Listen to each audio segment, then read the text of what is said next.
Maka cara kita untuk membebaskan Baitul Maqdis di era zaman kita sekarang kita hidup, sebagaimana dulu Salahuddin Al-Ayyubi dan generasinya membebaskan Baitul Maqdis dari pasukan salib, maka kita harus mendidik anak-anak kita menjadi pejuang.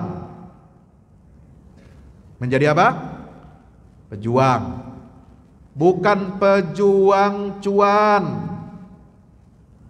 bukan pejuang receh, tapi pejuang yang berjuang untuk menegakkan nilai-nilai Islam, li'i'la'i kalimatillah. Banyak dipuji oleh Allah dalam Al-Quran karena berkah doa dan pendidikannya Nabi Ibrahim alaihissalam. Nah, kalau kita ingin menjadikan anak-anak kita menjadi anak pejuang, lihat sirahnya Nabi Ibrahim dalam Al-Quran. Karena Ibrahim dan keluarga Imran itu dipuji oleh Allah Subhanahu Wa Taala.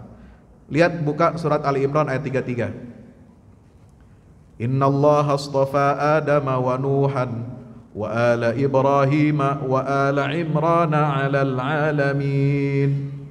34. Dzurriyyatan ba'duha min ba'din wallahu sami'un alim. 35. Idh qalat imra'atu Imrana inni nadhartu laka ma fi batni muharraran fataqabbal minni innaka antas sami'ul alim. Subhanallah. Allah telah memilih di antara sekian banyak keluarga, enggak terhitung ya, keluarga ini enggak terhitung nih jumlahnya. Yang dipilih, yang diangkat, dimuliakan oleh Allah derajatnya hanya 2 keluarga.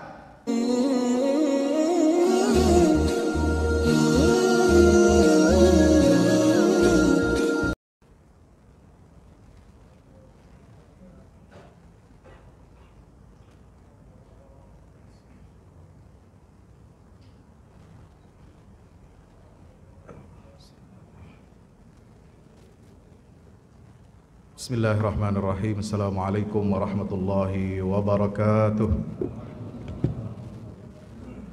Innal hamdalillah nahmaduhu wa nasta'inuhu wa nastaghfiruhu wa nastahdihi wa na'udzu billahi min syururi anfusina wa min sayyiati a'malina. May yahdihillahu fala mudilla lahu wa may yudlil fala hadiyalah.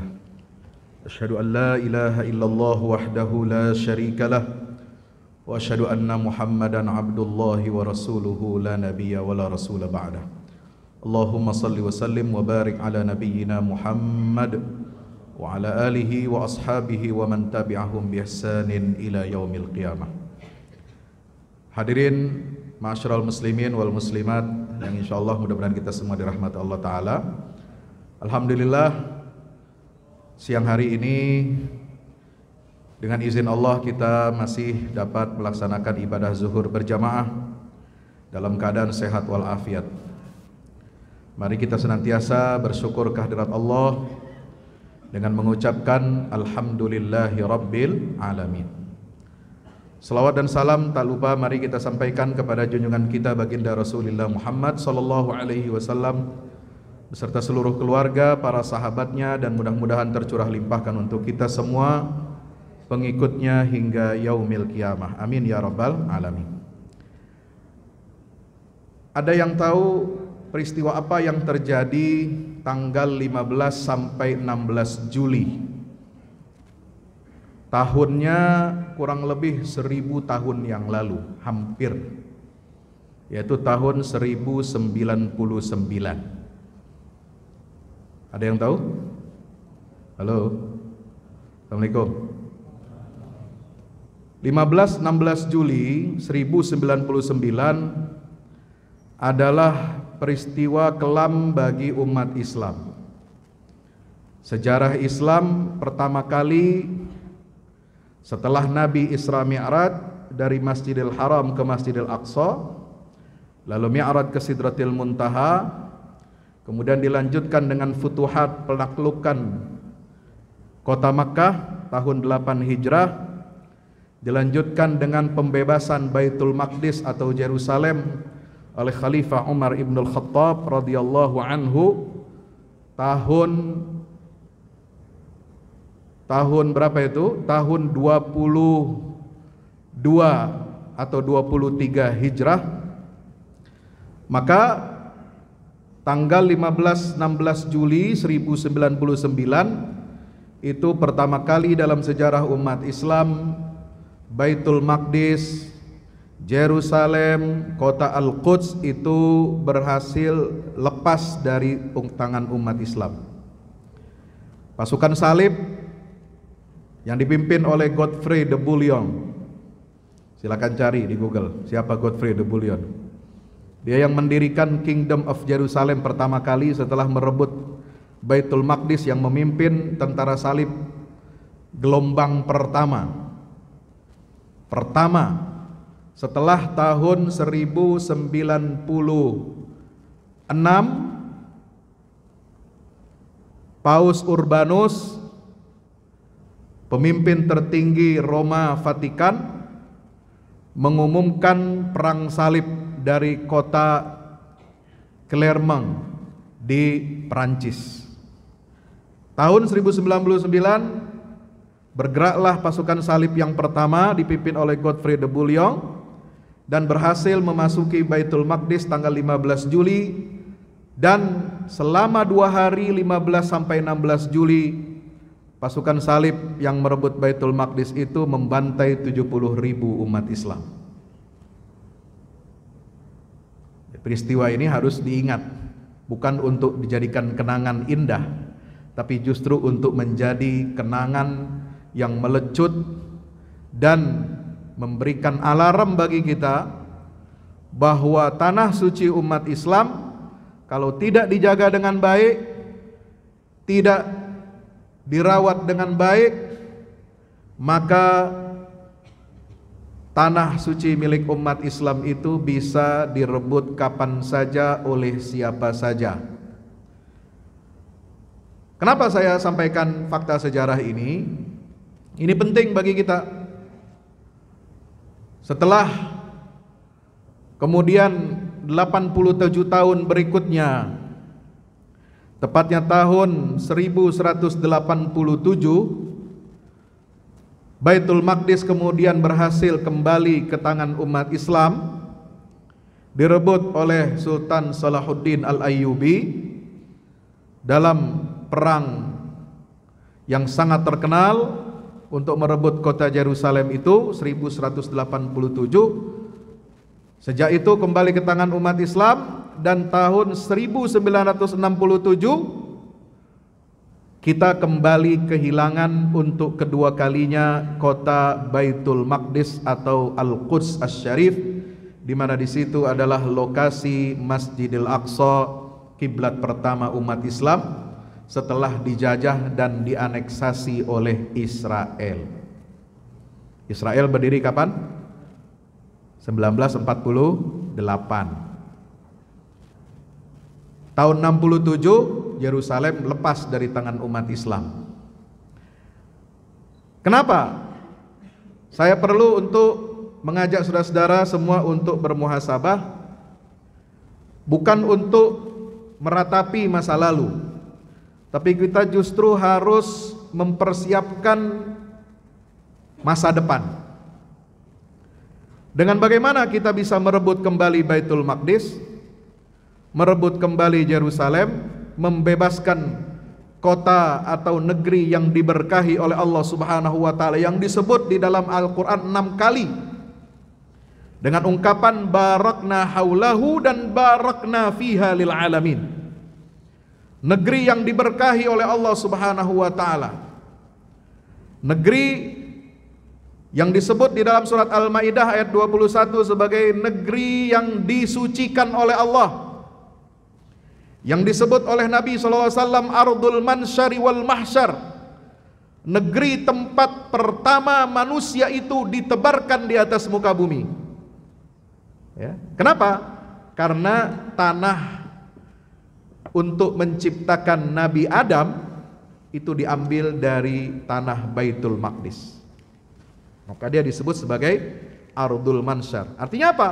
kita semua anak cucu keturunan Adam ini, ketika Adam diciptakan oleh Allah dari tanah, maka tanah yang diambil itu bersumber atau berasal dari tanah Baitul Maqdis. Berarti kita punya kepingan masing-masing di dalam diri kita sebagai anak cucu Adam ini, keterikatan dengan tanah suci Baitul Maqdis atau yang berada sekarang di bawah negara Palestina. Yang kedua kata Nabi adalah Ardul Mahsyar, negeri nanti tempat di mana Allah akan mengumpulkan kita di hari kiamat.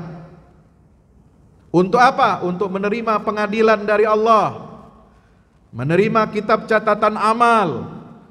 Dengan catatan amal kita itu nanti kita akan menuju tempat peristirahatan terakhir masing-masing. Apakah masuk ke dalam surga atau masuk ke dalam neraka? Di mana pengadilannya? Itulah Ardul Mahsyar yang ada di Baitul Maqdis. Nabi SAW berpesan, "Ituhu fasallu fihi." Datanglah kamu ke negeri Baitul Maqdis itu selagi kamu sehat, kamu mampu datang. Tujuannya apa? Fasallu fihi, salat kamu di dalamnya. Bukan untuk jalan-jalan, bukan selfie-selfie. Salat di dalamnya. Fa inna salatan fihi ka alfi salatin fi ma siwa. Sebab satu rakaat salat di Baitul Maqdis, di Masjidil Aqsa itu nilainya sama dengan 1000 pahalanya salat di tempat yang lain. Seorang sahabat perempuan bertanya kepada Rasulullah, "Ya Rasulullah, kalau kita nggak mampu, kalau kita nggak bisa sampai ke Baitul Maqdis, nggak bisa sholat di sana sampai kita mati, apa yang harus kita lakukan?" "Falyuhdi ilaihi zaitan yusraju fihi." Nabi menjawab itu, kalau tidak mampu kalian sampai datang ke Masjidil Aqsa, ke Baitul Maqdis, kalau kalian tidak mampu untuk melakukan syaddur rihal, perjalanan yang melelahkan hingga ke Baitul Maqdis dan sholat di dalamnya, paling tidak kamu sebelum mati menghadiahkan minyak untuk menyalakan lampu-lampu yang ada di Masjidil Aqsa. Insya sanggup? Halo? Kirim minyak. Minyak apa Pak Ustadz? Boleh minyak goreng, tapi kirimnya pakai duit. Boleh minyak buat lampu, bayar listrik, ya, untuk penghidupan masyarakat yang ada di Baitul Maqdis, yang mana mereka itu adalah murabitun, mereka penjaga rumah Allah dari penindasan Israel sekarang ini. Kalau dulu penindasan tentara salib, sekarang penindasan siapa? Israel. Siapa yang menghadiahkan minyak itu, kata Rasulullah, maka pahalanya sama dengan pahala orang yang sholat di dalamnya. Amin ya rabbal alamin. Nah, Bapak Ibu dirahmati Allah, kita harus mempersiapkan masa depan. Jangan hanya melihat ke belakang. Melihat ke belakang itu penting, seperti kita melihat kaca spion, supaya tahu apa yang dulu terjadi dan bagaimana kita mengantisipasi melihat ke depan. Sekarang pertanyaannya, bagaimana kita merebut kembali Baitul Maqdis? Bagaimana kita membebaskan Baitul Maqdis sebagaimana Rasulullah membebaskan negeri Mekkah dari kemusyrikan dan kejahiliahan, dari penyembahan berhala? Sebagaimana Umar bin Khattab membebaskan Baitul Maqdis dari penindasan bangsa Romawi dan Kaisar Romawi? Maka cara kita untuk membebaskan Baitul Maqdis di era zaman kita sekarang kita hidup, sebagaimana dulu Salahuddin Al-Ayyubi dan generasinya membebaskan Baitul Maqdis dari pasukan salib, maka kita harus mendidik anak-anak kita menjadi pejuang. Menjadi apa? Pejuang. Bukan pejuang cuan, bukan pejuang receh, tapi pejuang yang berjuang untuk menegakkan nilai-nilai Islam, li'i'la'i kalimatillah. Dengan ilmu masing-masing, dengan status sosial masing-masing, anak kita harus dididik untuk menjadi pejuang bagi agama Allah Subhanahu wa taala yang bisa berkontribusi untuk membebaskan Baitul Maqdis.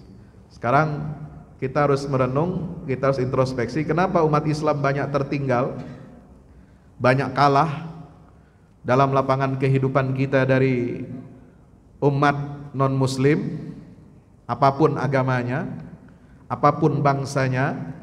Kenapa mudah sekali orang-orang kafir menghina dan menistakan agama Islam, menghina, membakar Al-Quran, ya enggak? Nembakin orang sholat Jumat, ada di kemarin di New Zealand 2019 ya. Bakar Quran udah bukan kali pertama. Ini yang kemarin yang di Swedia udah kesekian kali. Ya, yang bikin karikatur Nabi Muhammad SAW, yang menjelek-jelekkan beliau, menistakan beliau. Belum lagi ada yang bikin film fitnah yang menghina Rasulullah dan ajaran Islam tentang jihad. Ini enggak sekali dua kali, rentetan, bahkan mungkin akan terus berulang selama kita umat Islam ini lemah ekonomi, lemah politiknya, lemah dalam persatuan dan kesatuannya, lemah dalam pendidikan dan pengasuhan anak-anak kita, sehingga umat Islam tidak melahirkan anak-anak pejuang. Selama itu akan ada terus penistaan terhadap agama Islam. Percaya atau tidak, silahkan ya. Maka cara kita untuk mengatasi semua itu ke depan, mulai dari sekarang kita harus merawat dan mendidik anak-anak kita. Bagaimana cara terbaik mendidik anak kita menjadi anak-anak generasi pejuang sebagaimana generasi Umar bin Khattab, sebagaimana generasinya Salahuddin Al-Ayyubi, sebagaimana generasi ulama-ulama pejuang Islam dari masa ke masa, yaitu dengan mencontoh keteladanan nabi-nabi yang hidup, lahir dan besar berkhidmat di Baitul Maqdis.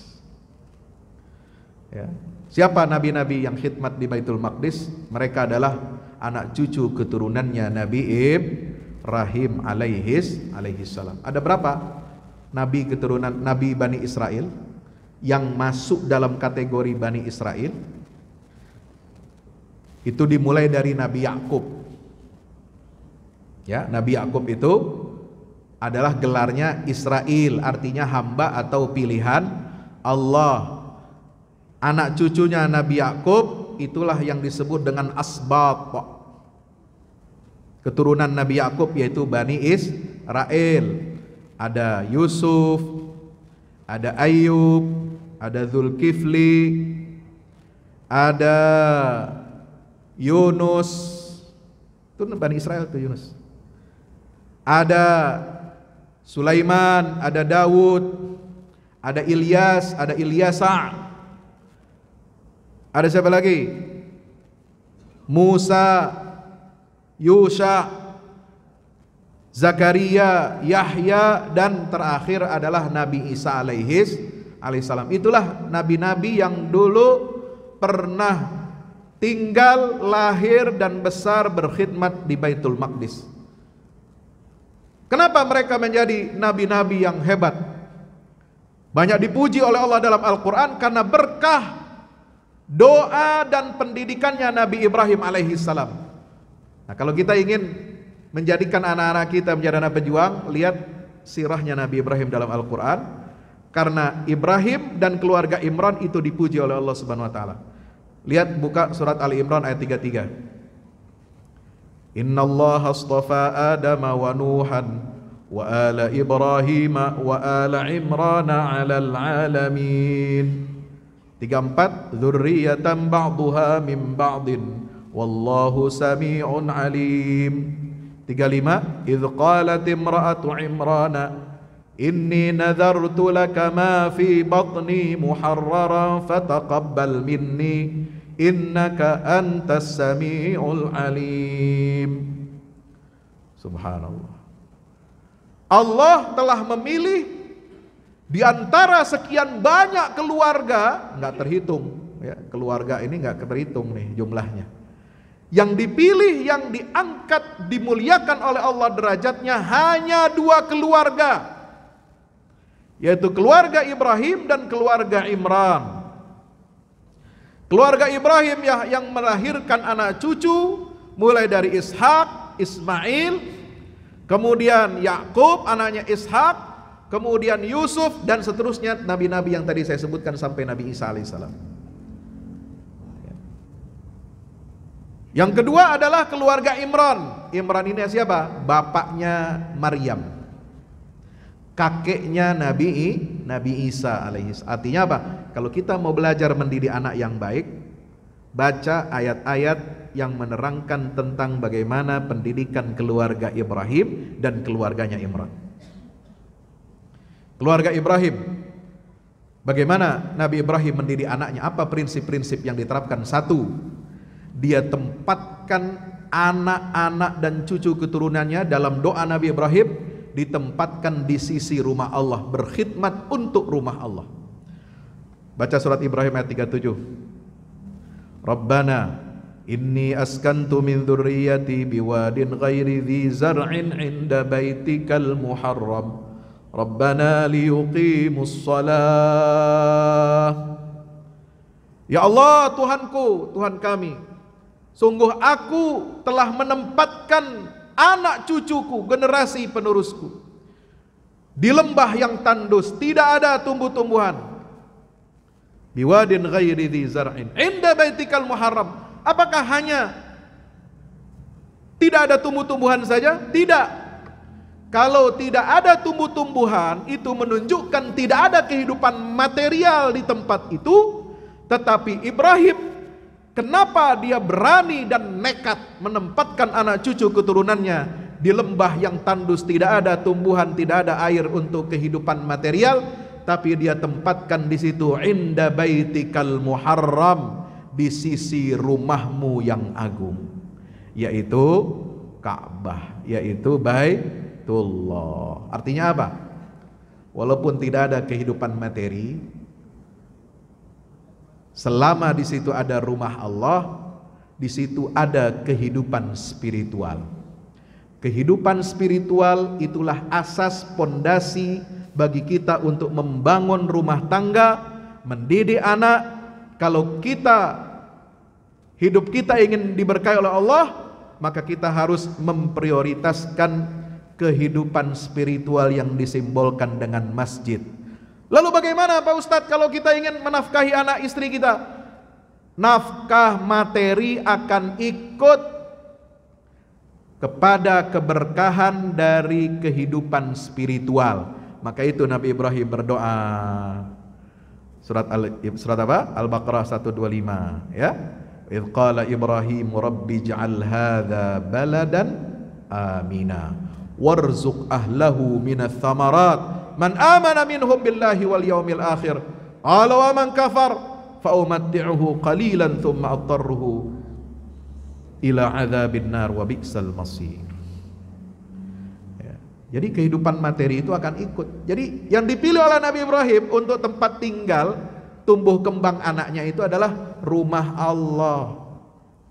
Tinggal di rumah Allah, berkhidmat jadi merbot masjid. Nanti kehidupan materi itu akan ikut, kata Allah, warzuq ahlahu minas samarat. Yang penting ada keamanan dulu. Kalau kita beribadah kepada Allah, mentauhidkan Allah, lahirlah rasa aman, stabilitas. Dari stabilitas, rasa aman, nanti orang dia akan bisa bekerja walaupun tidak ada sumber daya alam. Mekah ada sumber daya alam nggak Mekah? Ada? Nggak ada. Air aja susah sebelum ada sumur Zam-Zam. Nggak ada kehidupan di sana, ya. Tapi bisa orang hidup, bisa. Walaupun nggak ada sumber daya alam. Dan sekarang dibuktikan negara-negara maju di Eropa, nggak usah jauh-jauh. Singapura ada sumber daya alam dia. Halo, ada minyak, ada gas alam, ada nikel, ada batu bara. Negara suprit mana ada kekayaan alamnya? Bisa hidup dia sekarang? Bisa, lebih sejahtera, lebih makmur dari Indonesia.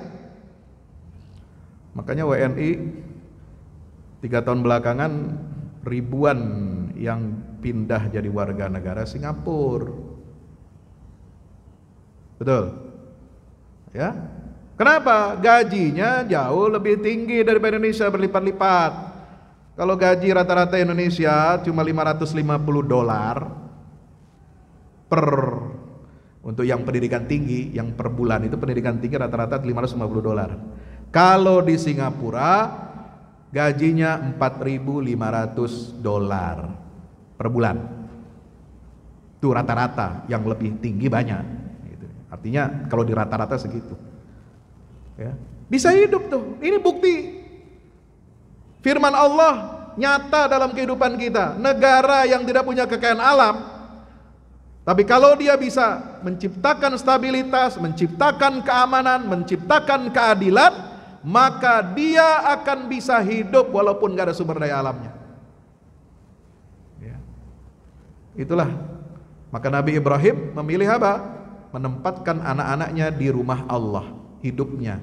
Baik anak cucu keturunannya melalui Ismail, yaitu yang tinggal di lembah Makkah, inda baitikal muharram, maupun anak cucu Ibrahim melalui Nabi Ishak, anak kedua dari istri pertama, itu ditempatkan di mana? Di Baitul Maqdis. Ini berkahnya Nabi Ibrahim. Jadi berkah pendidikan orang tua yang namanya Ibrahim itu adalah dia mendahulukan nilai-nilai agama, nilai-nilai tauhid, kehidupan spiritual untuk kehidupan anak-anaknya. Dia cari, dia pilih tempat terbaik untuk mendidik anak itu di mana? Dekat dengan rumah Allah. Satu. Yang kedua, prinsip Nabi Ibrahim dalam mendidik anak itu apa? Yaitu al-wala wal bara. Loyalitas hanya kepada Allah dan berlepas diri dari segala bentuk kemusyrikan. Itulah yang dicontohkan oleh Nabi Ibrahim alaihissalam ketika beliau menghadapi kaumnya, menghadapi bapaknya sendiri. Ya. Sampai ketika Allah mengatakan, kamu tidak boleh memohonkan ampun kepada bapakmu, kaummu yang musyrik. Allah menyatakan dengan bangga tentang Nabi Ibrahim, falamma tabayyana lahu annahu aduwwun lillahi tabarra'a min. Ketika jelas permusuhan ayahnya terhadap tauhid, permusuhan ayahnya kepada Allah, maka Ibrahim berlepas diri dari ayahnya. Ada lagi ungkapan dalam Al-Quran, inni bari'un mimma ta'budun, aku berlepas diri dari apa yang kalian sembah. Inna bura'a'u minkum wa mimma ta'buduna min dunillah. Kami, Ibrahim dan pengikutnya, berlepas diri, tidak akan bertanggung jawab terhadap penyembahan kalian terhadap berhala-berhala. Ini prinsip yang kedua. Yang ketiga, baca surat Asy-Syu'ara ayat 83 sampai 89. Itu prinsip-prinsip Nabi Ibrahim dalam mendidik keluarga. Mulai dari mana? Itu semua doa isinya. Doa, tapi itu visi dalam mendidik anak. Rabbi habli minas salih, Rabbi habli hukma wa alhiqni bis salihin. 2. Waj'al li lisana sidqin fil akhirin. 3. Kemudian yang keempat, waghfir li abi innahu kana minadh dhalin. Yang kelima, wala tukhzini waj'alni min warathati jannati waghfir li abi innahu kana minadh dhalin wala tukhzini yauma yub'atsun.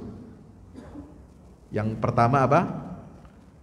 Orang tua itu harus punya ilmu agama yang kuat.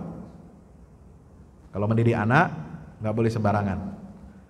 Ya, jangan mendidik agama hanya dengan ilmu-ilmu umum, hanya dengan life skill saja, ya, hanya dengan soft skill saja, ya.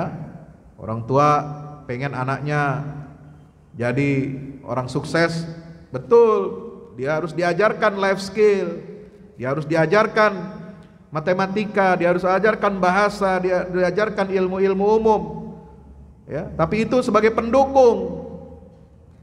Yang dasar, yang asas, pondasi adalah orang tua harus mendidik anak dari kecil dengan apa? Ilmu agama yang kokoh. Rabbi habli hukma. Kalau kita lihat terjemahan dan tafsir Muhammad Ali dalam bahasa Inggris, hukma di situ artinya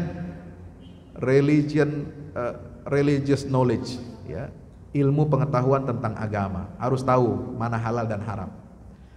Orang tua harus ngajarin anaknya bagaimana cara sholat, bagaimana cara berwudu, ya, bagaimana melek huruf Al-Quran, ya, tahu hukum balik buat anak-anaknya. Itu dasar tuh. Jangan sampai orang tua kagak ngerti. Kalau nggak ngerti orang tua tentang ilmu agama, baca Quran nggak bisa, dia mesti datengin guru agama. Dia mesti bawa anak ini kepada muaddib, kepada guru yang mengajarkan dia agama. Ya. Dan kasih guru agama itu bayaran yang sama dengan bayaran kepada guru-guru umum. Jangan guru agama dikasih bayar seikhlasnya. Halo? Kira-kira ente ikhlas enggak kalau dikasih, ya, ngajarin anak orang matematika sampai nilainya bagus 9, ya. Terus gurunya cuma dikasih berapa ya? Sebulan cuma 500.000. Mana ada 500.000? Ya. Ini pendidikan agama buat Anda sampai tua, sampai mati. Didoakan anak yang soleh. Masa ngasih bayaran buat guru agama rendah seikhlasnya daripada ngasih kepada guru umum? Ini yang pertama. Yang kedua, al-hikni bis-shalihin. Dia harus apa? Mencari lingkungan yang soleh, pergaulan yang soleh buat diri dan keluarganya. Karena Ibrahim saja minta kepada Allah, berdoa, ya Allah, pertemukan saya dengan orang-orang soleh. Gimana kita? Ya kita nggak soleh, tapi maunya bergaul dengan orang salah. Ya.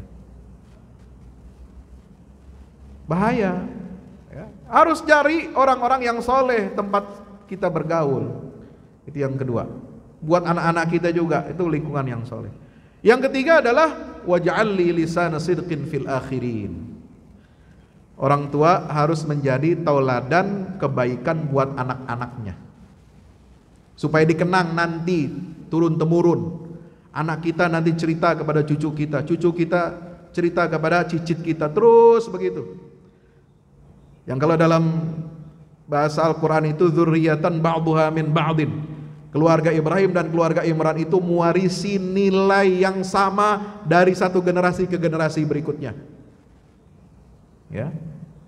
Cerita nanti anak kita kepada cucu kita, bapakmu ini dulu diajarin kakekmu tuh begini-begini. Dibangunin sholat subuh, disuruh ngaji Quran, disuruh belajar agama, belajar ilmu umum juga iya, disuruh berakhlak yang baik, dicontohkan mana akhlak yang baik.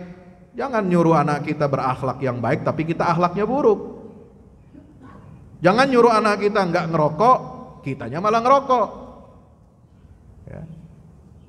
Itu nggak akan berhasil pendidikan kita kalau tidak ada keteladanan. Kemudian apa yang berikutnya adalah yang keempat, waj'alni min warathati jannatin na'im. Orang tua harus punya visi bagaimana menjadi pewaris ahli surga. Jadi masuk surga sekeluarga. Jadi kita kumpul bukan hanya di dunia tapi juga nanti di akhirat. Kita ingin kita berkumpul kembali, dipertemukan kembali, reuni, ya, sama-sama anggota keluarga kita di dalam surganya Allah Subhanahu wa ta'ala. Bagaimana cara kita bisa reuni di dalam surga dengan keluarga kita? Baca surat Ar-Ra'du ayat 19 sampai 25 dan surat At-Tur ayat 21 sampai 24. Sudah dicatat? Nanti perlu ada sesi khusus untuk menjelaskan ini, ya. Tapi intinya rujukannya ke sana. Ya. Yang kelima apa? Waghfir li abi innahu kana minadh-dhalin. Ya Allah, ampuni bapak saya. karena dia adalah termasuk orang-orang yang sesat. Nah ini, orang tua harus mencontohkan kepada anaknya bagaimana dia berbakti kepada orang tua, supaya anaknya nanti berbakti kepada dirinya. Ya. Caranya bagaimana? Doain orang tua kita. Orang tua kita sudah meninggal dunia, kita doakan, Rabbighfirli wali walidayya warhamhuma kama rabbayani shaghira. Orang tua kita yang masih hidup, doakan. Yang masih suka bermaksiat, doain biar dapat hidayah. Orang tuanya masih kafir, belum menerima agama Islam, doakan supaya dapat hidayah. Waghfir li abi innahu kana minat. Dan tetap menjalin hubungan baik dengan orang tua, meskipun dia kafir, meskipun dia ahli maksiat, tetap kita silaturahim dengan orang tua. Itu contoh. Yang keenam apa? Wala tukhzini yauma yub'atsun yauma la yanfa'u malun wala banun illa man atallaha biqalbin salim. Ya Allah, jangan kau hinakan aku pada hari ketika manusia nanti dibangkitkan. Artinya apa? Kita orang tua harus mempunyai visi mensejahterakan keluarga, bukan hanya di dunia tapi juga sampai di akhirat. Insya dengan inilah bekal kita mendidik anak kita menjadi pejuang, seperti Nabi Ibrahim mendidik anak-anaknya. Dan yang terakhir, yang kedua, ya, sebelum saya akhiri, keluarga Imran. Siapa keluarga Imran? Keluarga Imran itu adalah bapak dan ibunya Siti Maryam, kakeknya Nabi Isa. Disebut oleh Allah khusus di dalam 2 surat. Surat Alu Imran, surat namanya Keluarga Imran. Wah, luar biasa. Dan ada di satu lagi di surat Maryam, bagaimana Maryam mendidik putranya Isa menjadi pejuang yang hebat.